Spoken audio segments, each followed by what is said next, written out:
महालक्ष्मी व्रत की कथा प्रारंभ। अब मैं आपको महालक्ष्मी व्रत की कथा सुनाती हूँ। महालक्ष्मी व्रत में कौन सी कथा सुननी चाहिए, सुनिए। जय महालक्ष्मी बोल करके कथा प्रारंभ कीजिए। जय महालक्ष्मी। एक बार महाराजा युधिष्ठिर ने श्री कृष्ण जी से पूछा कि हे पुरुषोत्तम, विचार पूर्वक आप एक ऐसा व्रत बतलाइए जिसके करने से अपने नष्ट हुए स्थान, राज्य जो छूट गए हों फिर से मिल जाए और सब प्रकार के ऐश्वर्य, पुत्र आदि फलों की प्राप्ति हो। भगवान श्री कृष्ण कहते हैं कि हे युधिष्ठिर, सतयुग में घोर कठिनाई जीतने योग्य स्वर्ग को जब प्रबल दैत्यों ने घेर लिया, अर्थात देवताओं को बहुत त्रास दिया, तब यही बात नारद जी ने इंद्र से भी कही। नारद मुनि बोले, हे इंद्र, पूर्व काल में एक अत्यंत सुंदर नगर था। उस नगर का राजा मंगल नाम से विख्यात था। उसके एक दुष्ट चिल देवी नाम की एक स्त्री थी और दूसरी महा यशस्विनी थी जिसका नाम चोल देवी था, और वो पटरानी थी। एक दिन राजा मंगल और चोल देवी ने राजमहल के ऊपर से एक जगह देखी। राजा उस जमीन को देखकर कामयुक्त होकर कुछ मुस्कुराकर अपनी स्त्री चोल देवी से बोला, हे चंचलाक्षी, अपनी शोभा से नंदन वन को लजाने वाला, यहाँ तेरे लिए बगीचा लगवाऊंगा। ये सुनकर चोल देवी ने कहा, बहुत अच्छा, लगवाइए। उसके ऐसा कहने पर राजा ने वहां पर एक बगीचा लगवा दिया। जब वह बगीचा अनेक तरह से वृक्षों की लताओं से युक्त होकर फलने फूलने लगा और अनेक प्रकार के पक्षियों से सेवित अर्थात संपूर्ण सामग्री से सुसंपन्न हुआ, तब वहां पर एक सुअर आया जो कि विशाल शरीर वाला, ऊंचाई में मानो चंद्रमा और सूर्य को पकड़ने वाला। ये सुअर अनेक प्रकार के वृक्ष लतादियों से युक्त उस बगीचों को नष्ट करने लगा। श्री कृष्ण कहते हैं कि हे युधिष्ठिर, उसने कितने ही वृक्ष उखाड़ डाले, कितने ही वृक्ष दांतों के प्रहार से घर्षण से तोड़ डाले। काल सदृश उस सुअर से बगीचे के सब रक्षकों ने भयभीत होकर उसका सारा हाल राजा से जाकर कहा। ये सुनकर राजा के क्रोध से लाल नेत्र हो गए और उसने अपनी सारी फौज को हुक्म दिया कि सुअर को शीघ्र से ही मार डालो। इस तरह हुक्म देकर राजा भी मतवाले हाथियों के सहित चला। सेना ने बगीचों को चारों तरफ से घेर लिया और वो सुअर समय पाकर राजा के सामने हुआ। तब राजा ने उसे बाण से मारा। सुअर रूप छोड़कर आकाश में कामदेव तुल्य सुंदर शरीर विमान में बैठकर मंगल नाम राजा से बोला, हे महिपाल, आपका कल्याण हो। आपने हमें मुक्त कर दिया, अर्थात सुअर यौन से छुड़ा दिया। अब मैं जिस कारण सुअर हुआ था वो वर्णन सुनिए। मेरा नाम चित्ररथ है। मैं एक समय देवताओं से युक्त ब्रह्मदेव के निकट गीत गा रहा था। गीत गाते गाते मुझसे ताल बिगड़ गई, तो इसी अपकर्म से सृष्टिकर्ता ब्रह्मा जी ने मुझे शाप दिया कि तू पृथ्वी पर सुअर होकर रहेगा, और जब संपूर्ण शत्रुओं को जीतने के बाद मंगल नामक राजा तुझे मारेगा, तभी तेरी मुक्ति होगी। सो हे महीपते, आपके प्रताप से इस समय वही सब घटित हुआ। इससे वो राजन, देवताओं को भी अत्यंत दुर्लभ मेरा वर ग्रहण करो। महालक्ष्मी का दिव्य व्रत बहुत उत्तम है और वो चतुर्वर्ग को देने वाला है, मोक्ष को देने वाला है। नारद जी कहते हैं, हे इंद्र, इस प्रकार चित्ररथ गंधर्व राजा के प्रति कहकर प्रसन्न होता हुआ अंतर्ध्यान हो गया। इसके बाद राजा मंगल ने कांख से मृगशाला लिए हुए किसी ब्राह्मण ब्रह्मचारी को अपने पास खड़े हुए देखा। हंसते हुए मधुर वाणी से राजा बोला कि तुम देव, दानव, गंधर्व, राक्षस या राजा, इनमें से कौन हो? ब्रह्मचारी, सत्य कहो, कहाँ से और किस लिए तुम यहाँ पे आए हो? इसलिए इस प्रकार राजा के वचन सुनकर ब्रह्मचारी ने आशीर्वाद देकर कहा कि मैं आपके ही देश से उत्पन्न हूँ और मैं आपके साथ ही हूँ। इससे हमको यथोचित कुछ आज्ञा दीजिए। इनके अंतर राजा ने कहा, बटु, तेरा ये नूतन नाम है, सो तुम जल्दी ही जलाशय देखो और हमारे लिए चले जाओ। वो बटु, ऐसा ही करूँगा कि कहकर घोड़े पर चढ़कर वहाँ तालाब था वहाँ गया। वहाँ उसका घोड़ा कीचड़ फंस गया। तब उसने घोड़े की पीठ से उतरकर चारों दिशाओं की ओर देखा। उसी तालाब तट पर दिव्य वस्त्रों से धारण किए हुए कुछ स्त्रियां, विशाल समूह देखा। बट ने स्त्रियों के पास जाकर सारा हाल कहा और हाथ जोड़कर मधुर वाणी से बोला, हे सार्थ, स्त्रियों के समूह श्रद्धा भक्ति युक्त होकर तुम ये क्या कर रही हो? ये क्या विधि, इसकी क्या विधि है, इसका क्या फल है? हमसे वो विधि पूर्वक बताओ। उसके वजह सुनकर स्त्रियों ने बोला कि हे विप्र, संपूर्ण फलों को देने वाला ये व्रत उन्हीं महालक्ष्मी जी का है जो तीनों लोगों में माया, प्रकृति, शक्ति और नामों से पुकारी जाती है। और स्त्रियों ने उस भट्ट को व्रत की सारी विधि बताई। तब देवियों के समूह ने कहा, हे विप्र, व्रतों में ये उत्तम व्रत हमने तुमसे कहा, इसके करने का अनायास वांछित फल प्राप्त होता है। ये विप्र, इस व्रत को करके अपने राजा से भी इसे कराओ। ये उत्तम व्रत श्रद्धावान को बताना। नास्तिकों के आगे ये व्रत कभी प्रकाशित मत करना। इसके बाद ब्राह्मणों ने उस स्त्री को नमस्कार करके कीचड़ से घोड़े को निकालकर तत्पश्चात जल पीकर राजा के निमित्त कमल के पत्तों में जल लेकर घोड़े पर चढ़कर राजा के पास पहुंचा और पूर्वक समस्त वृत्तांत कहकर नाना प्रकार की सामग्री से युक्त होकर राजा से उस व्रत को कराया और उस व्रत के प्रभाव से राजा जब सब राजाओं में श्रेष्ठ हुआ। एक बार जहाँ चोल देवी नाम की रानी थी वहीं राजा मंगल गया और चोल देवी ने राजा की भुजा में डोरे को देखा तो डोरे को देखकर रानी को अत्यंत क्रोध आया और मन में ये विचार कर क्रोधित होकर राजा के प्रति शंका करने लगी। राजा शिकार खेलने बहाने किसी और स्त्री के पास जाता है। उसने अपने सौभाग्य के लिए राजा के बाहु में डोरा डाल दिया और इसी तरह मेरे देखने के लिए बटु को भेजा है। अतः कुपित को उस दुष्टात्मा ने कोप से उस डोरे को तोड़कर फेंक दिया। सामंत मंत्री भृत्यादिकों ने सहित वन की वार्ता करते हुए राजा को चोल देवी नाम की रानी के द्वारा डोरा तोड़ने की इस बात को नहीं समझा। उसी समय दूसरी चिल देवी नाम वाली रानी की कोई दासी देखने आई। टूटे हुए डोरे को लेकर उसके व्रत आदि का महत्व बटु ने समझ उस दासी ने अपनी रानी से उस व्रत को करने के लिए कहा। तत्पश्चात चिल देवी ने नूतन नाम बटु को बुलाकर इस व्रत को किया। अनंतर वर्ष के बीतने पर लक्ष्मी जी की पूजा के दिन चिल देवी रानी के घर में बाजे गाने नाच आदि के शब्दों के राजा ने सुना। उस शब्द को सुनकर राजा ने नूतन नामक बटुक से कहा कहा कि आज लक्ष्मी के पूजन का दिन है, वो मेरा व्रत का डोरा कहाँ है। इस प्रकार राजा के पूछने पर बटु ने डोरे के तोड़ने की बात सुनाई। उसको सुनकर मंगल राजा चोल देवी पर नाराज होकर कहने लगी, आज हम चिल देवी रानी के घर में पूजा करेंगे। तत्पश्चात नूतन के हाथ में पकड़कर मंगल राजा लक्ष्मी जी के पूजन के लिए चोल देवी के घर गए। लक्ष्मी जी वृद्धा सहित वृद्ध स्त्री का रूप धारण करके परीक्षा लेने के लिए चोल देवी के घर में गए। इसको देख कर रानी ने कहा कि हे दुष्ट, तू यहाँ से चली जा, तेरे यहाँ आने से क्या है। इस प्रकार उस दुष्टा रानी से अत्यंत सम्मानित होकर लक्ष्मी जी करके चोल देवी से बोली, तूने जो मेरा अनादर किया है उससे तो शुकर मुखी हो। इस प्रकार रानी को श्राप दे दिया। तभी से पृथ्वी पर यह मंगलपुर कोल्हापुर नाम के प्रसिद्ध हुआ। तत्पश्चात रानी के स्तुति करने पर महालक्ष्मी जी उस रूप को चिल देवी के गृह में आई। चिल देवी ने बहुत प्रकार से मानापूर्वक लक्ष्मी से पूजा की।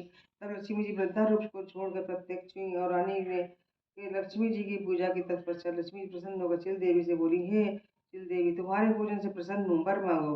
तदंतर विचार वाली चिल देवी ने महालक्ष्मी से वर मांगा, हे देवी, जो कोई इस व्रत को करे सूर्यश्री उसके घर में को जब तक सूर्य चंद्रमा रहे तब तक न छोड़ो और आज से ये राज संबंधी कथा संसार में विख्यात हो और तुम्हारे प्रति हमारी भक्ति हो और जो सद्भाव से इस कथा को पढ़े या सुने उसको वांछित फल दो। महालक्ष्मी तथास्तु कहकर वहीं अंतर्ध्यान हो गई। तत्पश्चात मंगल नाम के राजा ने वहां आकर लक्ष्मी जी का पूजन परम भक्ति से चिल देवी रानी सहित किया। तदंतर ईर्ष्या से दुष्ट आचार करने वाली चोल देवी को चिल देवी के गृह में आती हुई देखकर द्वारपालों ने रोका। तब वो जहाँ अंगिरा ऋषि रहते थे उस वन को चली गई। उन्होंने उसे शुकर मुखी देखकर ज्ञान दृष्टि से विचार कर उस चोल देवी से लक्ष्मी जी का व्रत कराया। व्रत के करने से चोल देवी महातपस्विनी बनी। इसी समय में मंगल राजा ने मुनि से पूछा कि ये स्त्री कौन है। उसका वृतांत मुनि ने राजा को कह सुनाया। राजा ये सुनकर चोल देवी को अपने साथ पुनः राज्य में ले आया। तब वहां आकर चोल देवी और चिल देवी दोनों प्रेम से रहने लगी। रानियां सहित राजा मंगल अनंत वर्षों तक राज करते रहे। वो नूतन बटु मंगल राजा का मंत्री बना। महालक्ष्मी के इस व्रत के प्रभाव से सभी को मनोकामना की प्राप्ति होती है। इस व्रत के कोई किया जिसने उसने मनवांछित फल पाया। जय महालक्ष्मी। इस तरीके से ये एक महालक्ष्मी व्रत की कथा पूर्ण हुई। इस तरीके से एक और कथा है, अगर आप चाहे तो एक पढ़िए चाहे दो पढ़िए और महालक्ष्मी की कथा पढ़कर पूजन को इस तरीके से संपन्न की। जय महालक्ष्मी इस तरीके से चढ़ाइए। जय महालक्ष्मी। इस पूजन के बाद आरती करिए।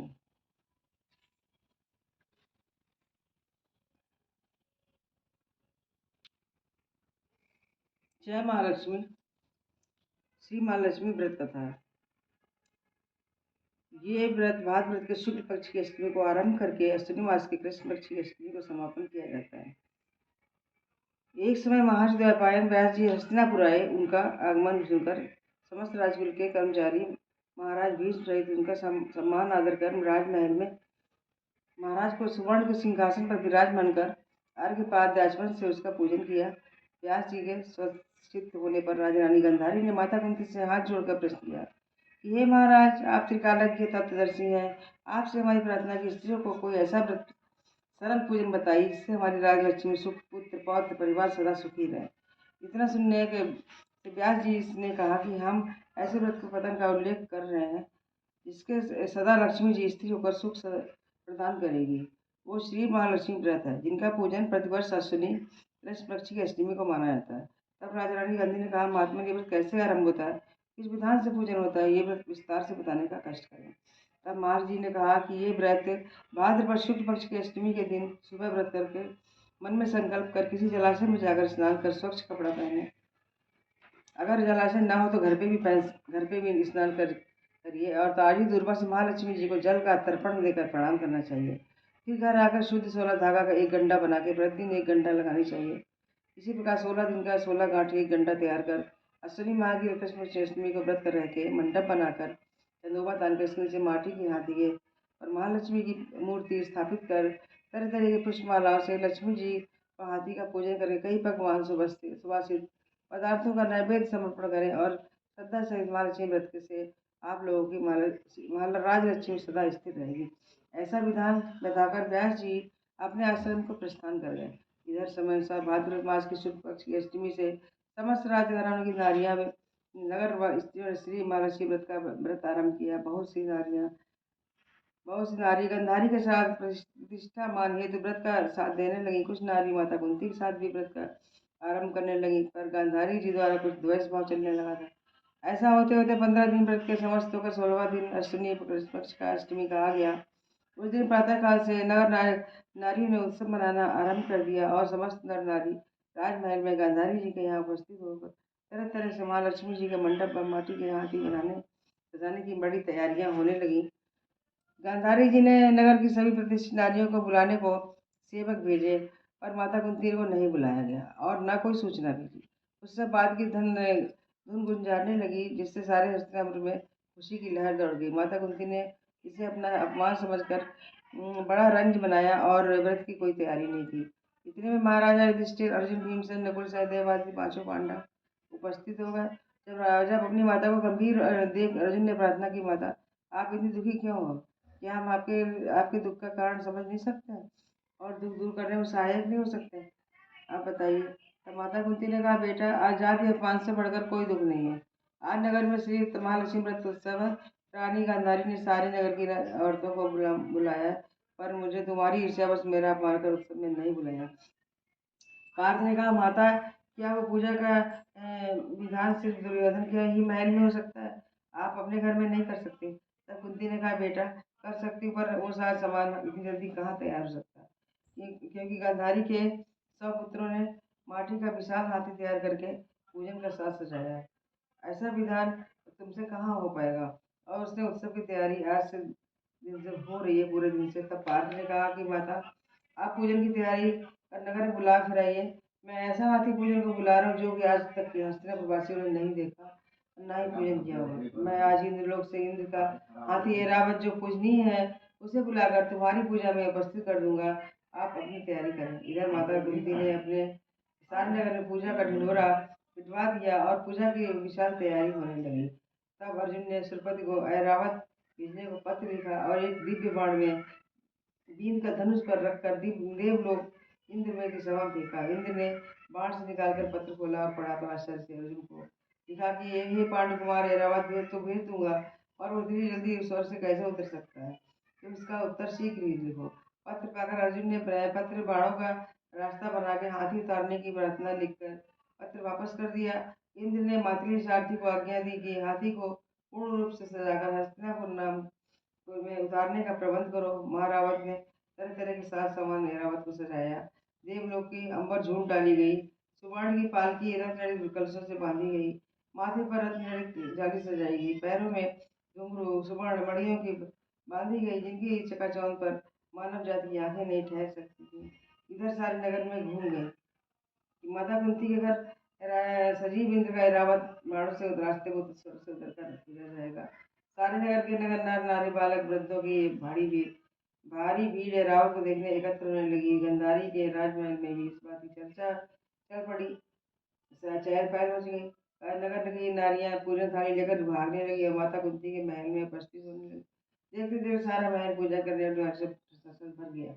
सारे नगरवासी रावण के दर्शनों को लिए सड़क महल अटारियों पर एकत्र हो गए। माता कुंती ने रावत को खड़ा देखने हेतु करने हेतु रंग बिरंगे चौक पुरवाकर नवीन रेशमी वस्त्र बिछवा दिया। हस्तिनापुर वासी तरह तरह की स्वागत तैयारी में फूल माला लेकर लेकर हाथों में केशर हाथों में लेकर पंक्तिबद्ध खड़े हो गए।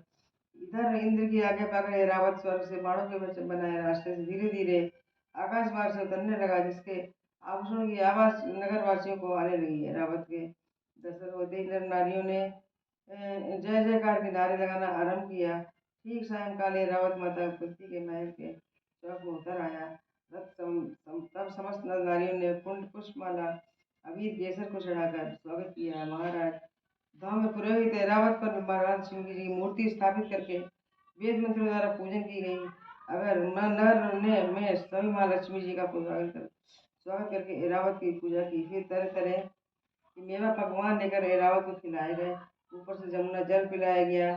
फिर तरह तरह के पुष्पों की ऐरावत पर वर्षा की गई। पुरोहित द्वारा स्वस्ति पुण्यान रचन कर व्रती नारियों ने लक्ष्मी जी का पूजन किया और कुंती ने व्रत के डोरे को गंडा में बांस और भी गंड लगाकर लक्ष्मी जी के सामने समर्पण किया। ब्राह्मणों को पकवान मेवा मिठाई देकर भोजन की व्यवस्था की गई। सब वस्त्र द्रव्य सुवर्ण अन्य आभूषण देकर ब्राह्मणों को संतुष्ट किया। तत्पश्चात सभी व्रती नारियों ने श्री महालक्ष्मी जी का दीपक जलाकर प्रेम पूर्वक पूजन कर आरती प्रारंभ की। जय लक्ष्मी माता की जय।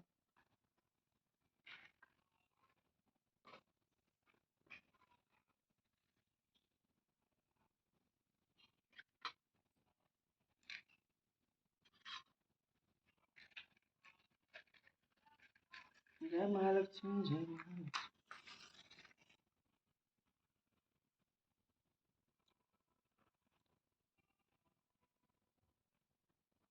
श्री गणेशाय नमः। श्री गणेशाय नमः। जय लक्ष्मी।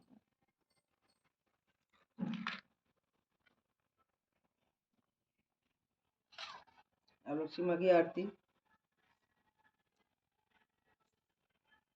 कथा के बाद माँ लक्ष्मी मैया की आरती करिए। जय लक्ष्मी माँ। जल का आचमन करके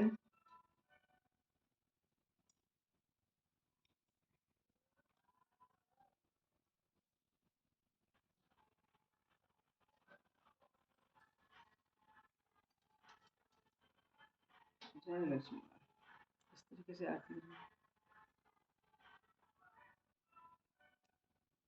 जय लक्ष्मी माता मैया जय लक्ष्मी माता, तुमको निज दिन ध्यावत मैया जी को निज दिन ध्यावत हरे विष्णु विधाता जय लक्ष्मी माता। इस तरीके से माता लक्ष्मी की पूरी आरती करिए और माता का चरण छूकर माता का आशीर्वाद लीजिए। प्रसाद लेकर अपना व्रत करिए। जय माता की जय माता। माता रानी सबकी मनोकामना पूर्ण करती है। जो व्रत करता है उसके घर में धन धान्य लक्ष्मी पुत्र पौत्र धन धन सब भरा रहता है। माता रानी कृपा हमेशा बनी रहती है। सब खुशी से रहते हैं। जय माता।